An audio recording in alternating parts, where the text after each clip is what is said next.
I'm talking about Paul's dream, the dream of Paul, on his way from Damascus to Jerusalem. Albani alwarisu arrashidu as-sabur ka azai waɗannan guda 100 1 plus 100 equal 1 ya zai yi haka ma hankali ba zai iya dauka. Ai in kana so ka ga rashin hankali wanda ya ce Allah guda 100. Yanzu misali idan mutum sarki aka yi misali mai cuta ce kai wannan sarkin macuci ne, azzalimi ne, maƙiyi ne, kaza ne, to duk wannan kaza din ya zama shi kenan. The message he sent to apostle of Jesus Christ, did they baptize in the name of the Father, Son, and the Holy Spirit? Did they obey that message? I want to hear this answer from the whole world, not only in Nigeria.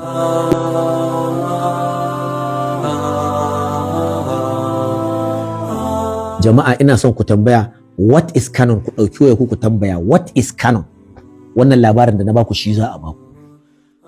Babu wani abu banda wannan labarin, shine asalin zaman da aka yi na canon. Amma nan bayan Allah ya zo na so ya nuna wai zaman canon nan ne aka yi magana, an yi magana ne na duba cancantar bautawa annabi Isa. Ba a yi magana wannan ba. A canon ma abu bako a ciki shine a wurin ku shine maganar da ta kawo ta a taura.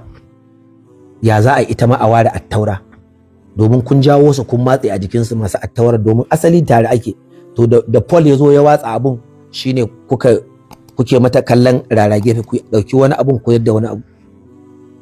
To wannan zaman da aka yi ne da za a ware wa'innan littattafai ne na attaura da injila, banda wa'innan zaman duk wanda zai je ya nemi littattafan zaman canon da aka yi ko ya tambayi what is canon a wayar kama za ka iya tambaya what is canon. Wannan abin da na faɗi shi aka yi as canon, ba magana Allanta Allah uku, magana sa Allah uku bane ba.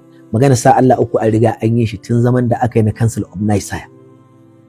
So mama Allah ya ji a ƙara bincike. Anan dai ka faɗo ba nauyi. Wa'inda suka yi ma binciken sun cutar da kai. Kuna ƙara tozarta kanku gaban mabiyanku ne.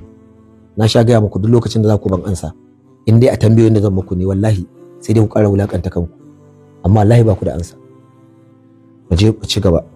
Yesu almasihu shine ya bayyana da kansa a matsayin siffofi guda uku waɗanda ake ambatawa ana cewa sunan Allah Uba da na Ɗa da na Ruhu mai Tsarki. Trinity mu ruhaniya tauhidin Kirista uku cikin ɗaya. Wanda musulmai har suke tsaya suna izgili suna cewa a za a ce 1 plus 1 plus 1 plus 1 ya baka 1. Wannan hauka ne suke cewa. To ga wani rashin hankali nan. Kaka za a yi Allahu plus Ar-Rahmanu plus Ar-Rahimu plus Al-Maliku Al-Qudusu plus As-Salamu Al-Miminu Al-Muhaiminu Al-Azizu Al-Jabbaru Al-Mutakabbir Al-Khaliqu Al-Bari'u Al-Musawwiru Al-Ghaffaru Al-Qahharu Al-Wahhabu Al-Razzaqu Al-Fattahu Al-Alim Al-Qadiru Al-Basiru Al-Hadiru Al-Rafi'u Al-Mu'izzu Al-Muzillu As-Sami'u Al-Basiru Al-Aqam Al-Adalu Al-Latifu Al-Khabiru Al-Wali Al-Muta'ali Al-Bari At-Tawwabu Al-Muntaqim Al-Afu Ar-Ra'ufu Malik Mulki Zil Jalali wal Ikram Al-Mubsidu Al-Jami'u Al-Mughni Al-Mani Ad-Daru An-Nafi'u An-Nuru Al-Hadi Al-Baqi Al-Warisu Ar-Rashidu As-Sabur. Ka azai waɗannan guda 100 1 plus 100 equal 1 ya zai yi haka ma hankali ba zai iya dauka. Ai in kana so ka ga rashin hankali wanda ya ce Allah guda 100 ne, babu wanda ya fi shi hauka. Kaka wanda ya ce Allah guda 3 ne, mai guda 100 ya ce masa mahaukaci. Jama'a da Allah ina son wannan sauraron da muke conversation tsakanina da wannan mutumin, da Allah ina so ya zama mu yi shi da kyakkyawar zuciya ba da ƙiyayya ba. Yanzu za mu gane waye mahaukaci tsakanin mu da fasto mamman, don ba zan ce kiristoci ba. Ko rantsuwa ne ban kafara kashi 99.9 na kiristoci sun san wannan maganar da yake hauka yake, amma bari in buɗe ta jama'a. Ya ce mu muna da sunayen Allah da muke da su guda 99 a hada da sunan Allahu ya zama suna 100 kenan. Ya mu da muke da guda 100 muka bar shi a zaman daya, su masu guda 3 za mu ce suna da Allah 3. Idan mahaukata ne to mu ne mahaukatan kenan, abin da yake faɗa a madansa kenan. To Fasto Daniel bari in maka wani mizani da measurement na gwada hankalinka tukunna ka tabbatar da mahaukaci ne kai. Idan ka samu wani mutum kamar misali basarake ne ko wani shugaba ne aka ce ai sarkin nan fa adali ne, mutumin kirki ne, mai son jama'a ne, mai yakana ne. To a naka haukan fa Daniel, mutumin kirki ne ya kamata a tsaga a ce 2, mai adali ne ya tsaga shi ya zama 3, mai son jama'a ne ya tsaga shi ya zama 4, yana mai yakana ne sai ya tsaga 5.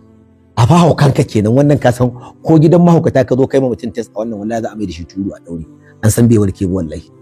Wallahi wannan maganar da kai fasto mamman na rantse da Allah a gidan mahaukata ana shirin sakin mutum a ce ya warke, wallahi in yi wannan maganar daura mai turu za a mai da shi a daure, an tabbatar da wallahi bai warke ba.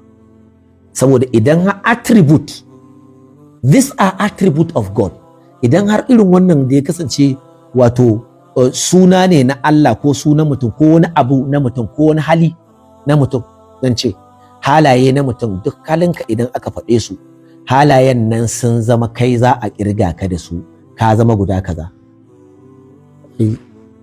Da haukar ta kai iyaka hauka. Yanzu misali idan mutum sarki aka yi misali mai cuta a ce kai wannan sarkin macuci ne, azzalimi ne, maƙiyi ne, kaza ne, to duk wannan kaza din ya zama shi kenan. Na za a sa wannan abin zani hankali Mamman Daniel, na ce za ku haukace, wallahi wannan yana cikin alama haukar da kuka yi. Kana ganin kamar kana da hankali, wallahi baka da shi. A yanzu dai a wannan ban ce ma mahaukaci ba, amma a nan dai kayi hauka. Yanzu ka zare. Ina gaya maka na rantse da Allah gidan mahaukata dai kana mutum na likitan mahaukata, a zo za a sallami mahaukaci ana sallama da yan uwan shi. Ya zo a ce wannan mutumin adali ne, mutumin kirki ne, ya ce a'a, ya ce ina sauran mutane, ina sauran. Kawai ana ba da labari yana zaune. A ce wallahi ai shugaban gidan mahaukatan nan wallahi mutumin kirki ne, wallahi adali ne, ga san jama'a. Ce dama guda 4 shi, kamar ya guda 4.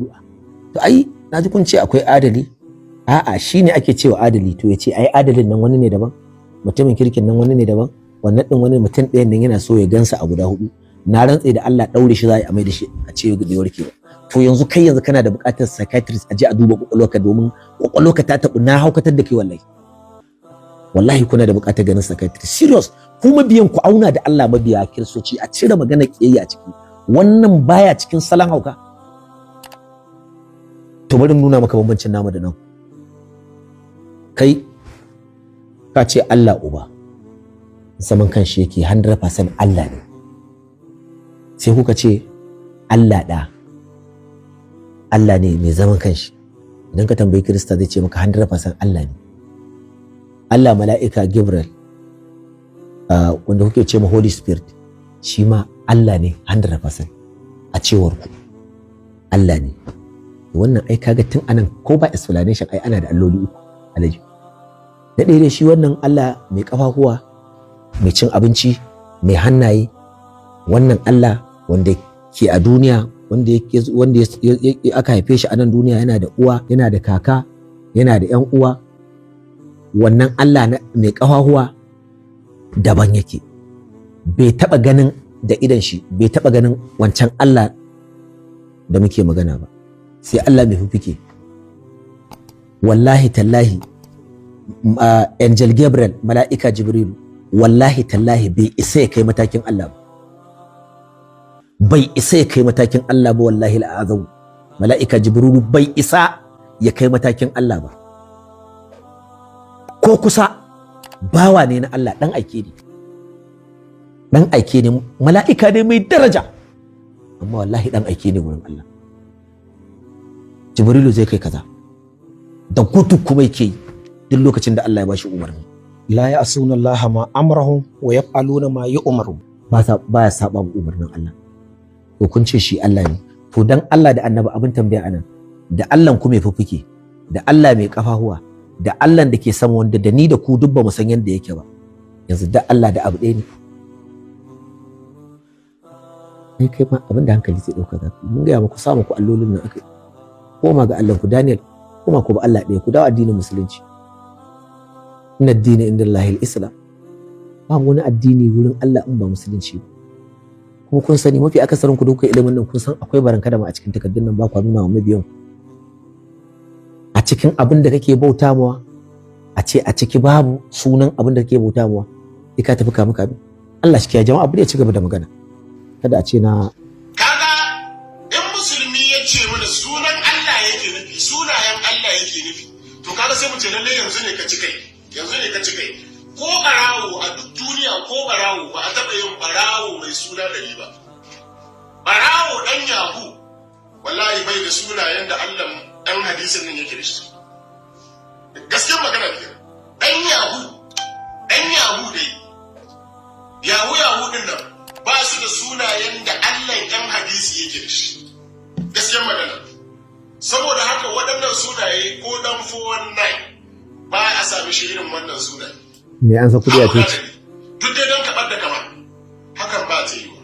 To abinda muke so mu fahimtar da mutane waɗanda ba su san wannan magana ba suna ta shirme, suna ta shiga hauka. Yesu almasihu a cikin littafin Matiyu sura ta 28 aya ta 18 zuwa aya ta 20 yace an mallaka mini iko a sama da ƙasa, saboda haka ku je ku almajirantar da dukkan al'ummai, kuna yi musu baptisma cikin sunan Uba da na ɗa da na Ruhu mai tsarki. Ni kuma zan kasance tare da ku har matukar zamani.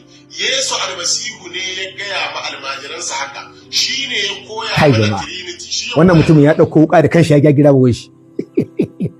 Kai, wai da Allah da Annabi mu wai kana wallahi kamar kana baka gane da wa kake hudin nan ba wallahi mamma. Wallahi kuna dan mistake akan da kuke kallo. Daban da ilimin littafin nan naku da kun cuce ni. Yanzu kun ga wanda bai sani ba kullum da mutane jama'a na rantsa da Allah wannan magana da daidai yake da ka dauko kai kanka ana faɗa ya yanke kanshi jama'a. Wannan kalmar da yake cewa za ku ji ya faɗi cewa a Yesu ya gaya ma almajiran shi, ina so ku saurara bari ya ƙara dan maimaitawa saboda abin da yake so ya bada message din a zaman Yesu ne. Da mutane waɗanda ba su san wannan magana ba suna ta shirme, suna ta shiga ba.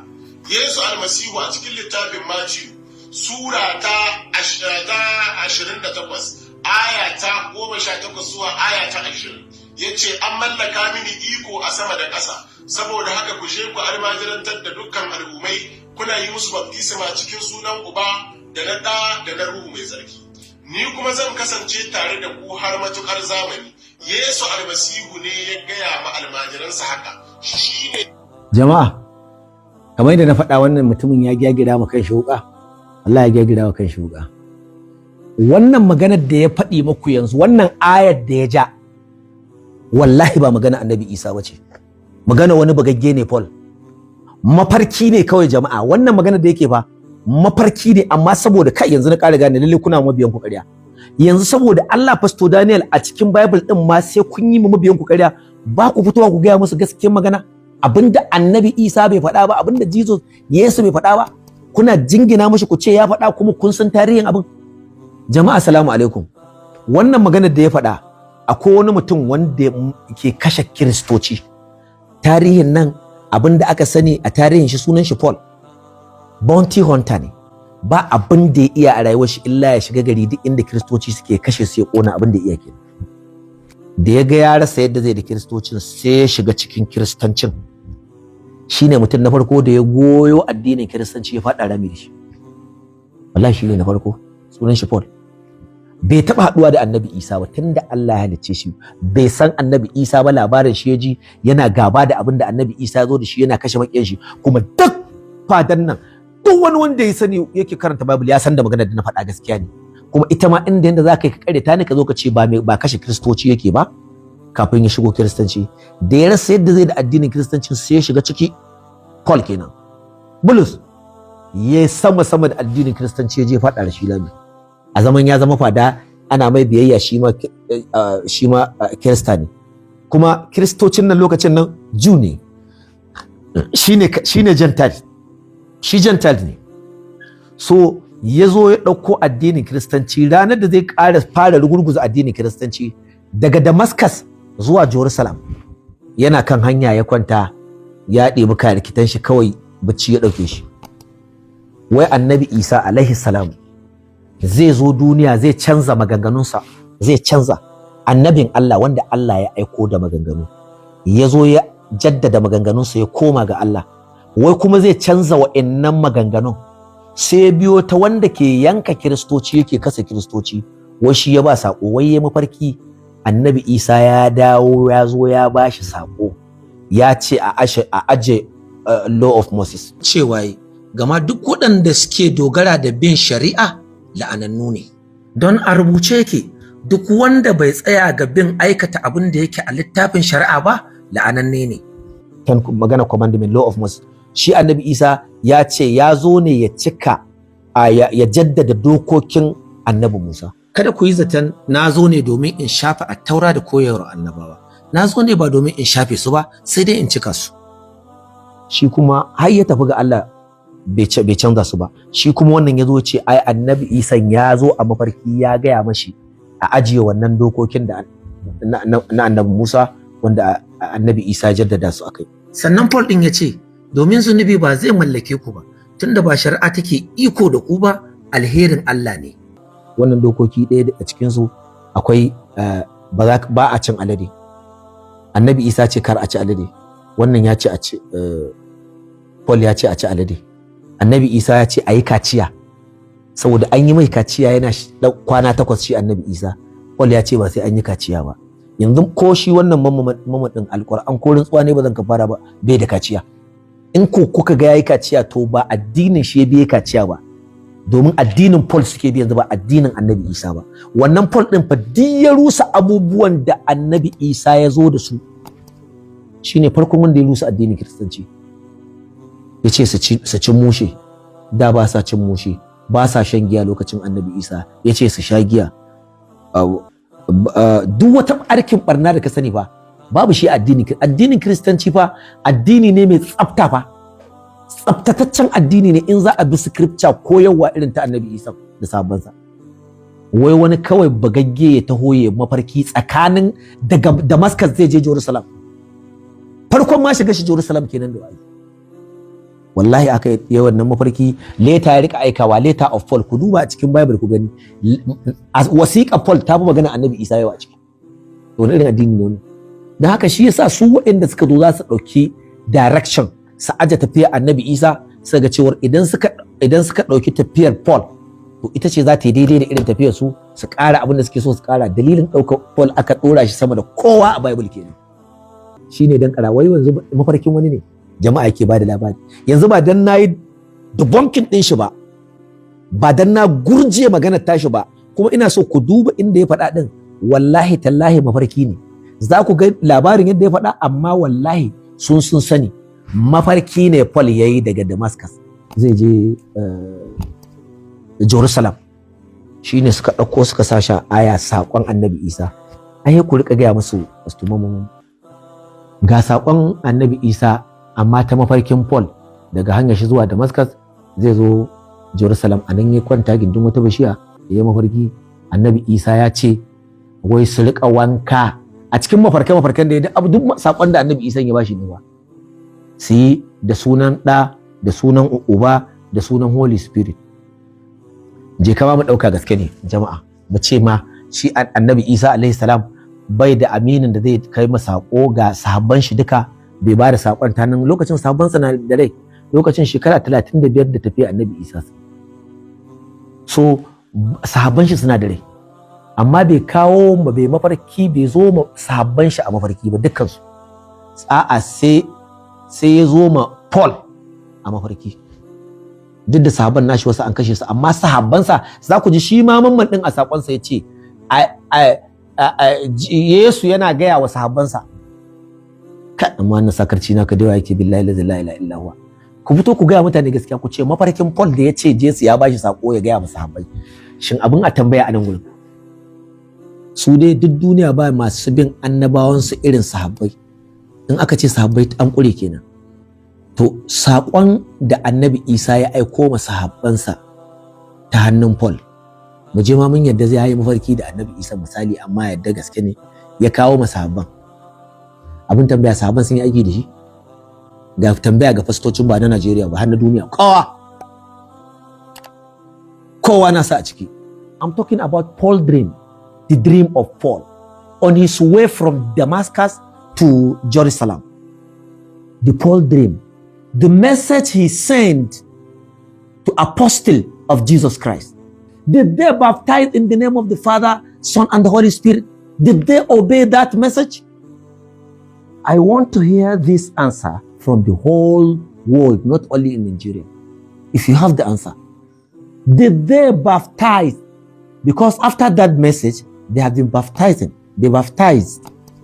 But did they baptize in the name of the Father, in the name of the Son, in the name of the Holy Spirit, as message received by Paul to them? If you can bring a one single verse or a one single disciple that baptized in the name of the Father, Son, and the Holy Spirit. If they were to obey Jesus Christ, the disciple, they must have baptized in the name of the Father and the Holy Spirit.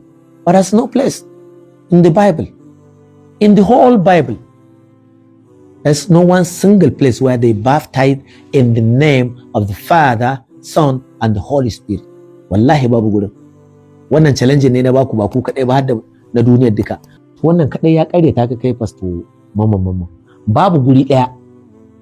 Kwara daya na baku challenge ne duk kiristocin duniya tunda an ce sako ne wannan da shi ake so a allantan muku da Allah uku. Ku kalli mahallin shahid na magana. Ana so ne a kawo wata hujja wadda ake da alloli guda uku kafin Council of Nicaea. Shine aka kawo wannan ayar. Aje a yi baptism ba wacce aka yi aje a bauta ba. In ma da mata tabbata ba, ko da gaske ne wannan abun ma bai yi debunking abin da na faɗa ba, bai goge abin da na faɗa ba. Ni magana ne wanda aka ce a bauta musu. Wannan cewa aka yi aje a yi baptize in the name, ba a yi bauta ba. Baptism aka ce. To kuma wallahi wannan din ma ƙarya ce, babu gurin da su disciple din suka taɓa yi. Su ne waɗanda aka ba saƙon nan. Yana zuwa ma ce mai suka yi kai an ce kana cewa kaza kana cewa a daina amfani da law of Moses. Ya ce a'a ban faɗa ba, tun anan ya zama makareci. Saboda ya faɗa kaza anan nan an turka shi gaban sahabban Annabi Isa suka turke shi. Suka ce to ka je ga wasu can za su yi wankan tsarki, kai ma ka je a yi maka wankan tsarki. Saboda yayi laifi a je a ma aski aka yi maka kwalkwal. Shi wannan makarecin fa wanda ya faɗi wannan magana, wanda ya turo da wannan magana da wannan makarecin dan uwan shi ke karantawa. Sahabban Annabi Isa san da ya same su da ya zo da wannan sakon kwalkwal suka sa aka mai aka je aka ce wankan tsarki. Na rantse da Allah idan ƙarya nake akwai a Bible din su ƙarya ta mana. Kwalkwal aka mar aka tande mai kai aka ce je wankan tsarki ga wasu mutum biyu nan dama za su wankan tsarki. Wai magana wannan din ita ce yanzu ake kawowa ake so a kawo min magana Allah uku a cikin littafi. A wannan abun kunya ne ma, inda kamata ya ma ku shiru wallahi da wannan magana. Kuna ƙara tona muku ku asiri. Na rantse da Allah wanda ya hura numfashi dumo ku kai magana dumo asirin ku zai tona.